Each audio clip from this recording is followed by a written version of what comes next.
What's good, boys? Today I'm going to be talking about Peroxide. Peroxide is the new Bleach game that is in CC right now. It's not out, but it will be out pretty soon, and everybody's hopping on it. I had this game since like Wave 0. It's been a while since I've played it, and I just started getting back into it, and I want to tell you if it's worth the hype. I know a lot of Roblox games come out, and they're usually like garbage after people, specifically YouTubers, hype them up.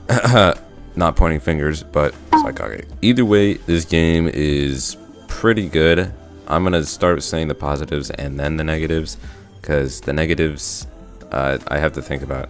So first things first, we got the progression. This is the first thing, obviously, that you're gonna be dealing with, like which way you want to progress. You can go Quincy, Soul Reaper, or Arankar. And by the way, if you're wondering, all the races are pretty balanced, but I feel like Quincy has the edge right now, just because of well, the clan Yuhabaha is busted, number 1, and number 2, Quincy's are just really good. The bow is really good, but still, every other race has their equivalent of you know, second mode, Bankai, Segunda, Volstandig. They all have it.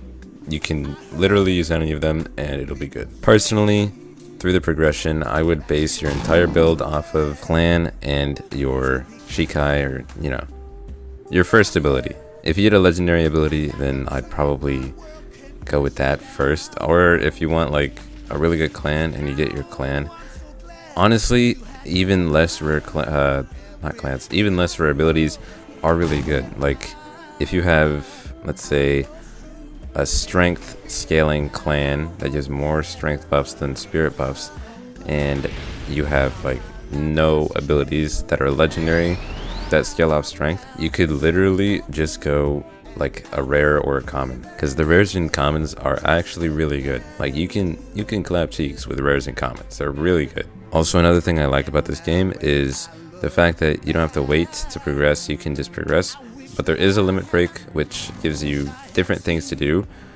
like going to the dojo, doing that, and then you go back to grinding, or you do invasions or raids or whatever else. It makes progressing a lot less boring than just bandit beating. The quests and items and all those little chest boxes, all that stuff, I'm not gonna get into, but there's a lot of things to do endgame. And I know a lot of people are worried about endgame because a lot of games these days don't have any.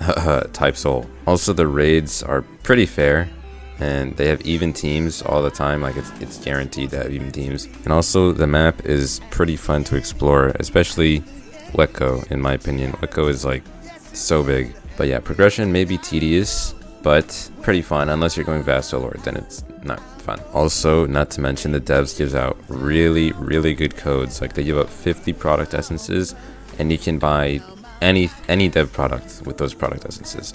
Like one product essence can get you 5 face rerolls and get you multiple like for your cosmetic on your Volstandig or whatever. It can get you Shrift Bow rerolls, Bankai outfit rerolls, name rerolls, clan rerolls, Shikai rerolls, anything, dude.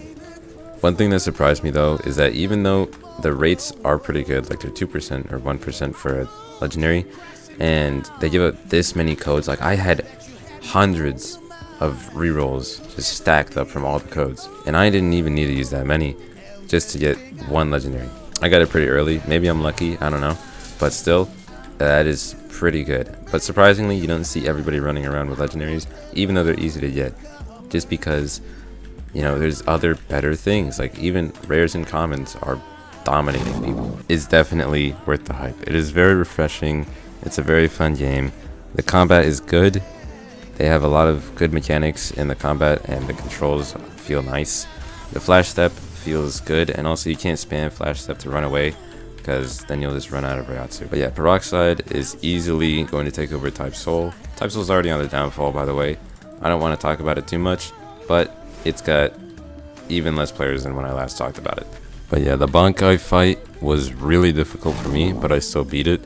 I'll show you the clip of me winning right now. I didn't record the entire thing because it's really hard. There's 3 stages, and after you get the first stage done, then it's a checkpoint. So you only have to do the last 2 stages. And it is very difficult, especially since I had ice, and it copies your entire build and fights you with it with a very high difficulty. So yeah, I'll just let you guys watch it. Yes! Yes! Finally! Finally, let's go. And I didn't even reset my stats. I'm so fucking good. Tengen Zanshin Tenkuzu? What does it say? I don't care, bro. Oh my god, we're popping it right now. I'm popping it right now. Bang! Guy! Oh my god. Bro.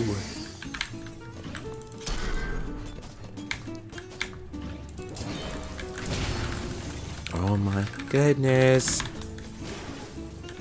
The bar runs out so fast though. Like actually. But yeah, there's a lot of mysteries and abilities and gear, and they even have gems that you can put on moves, which is pretty cool. It's kind of like Z-Poken, but they have way more gems, which can make your builds really, really interesting, along with your stats. So yeah, I hope you guys have fun in Peroxide. But one negative about this game, in my opinion, is that it's too hard to get your Bankai and Segunda. I don't know about Volstandig, but it's very hard to get your Bankai and Segunda. Even though I beat it, it took me a lot of tries. But I mean, that's not too much of a downside, because it is supposed to be hard. Okay, it might just be me coping, but the combos in this game can get pretty crazy, and I've seen people like one combo people, so that might be an issue.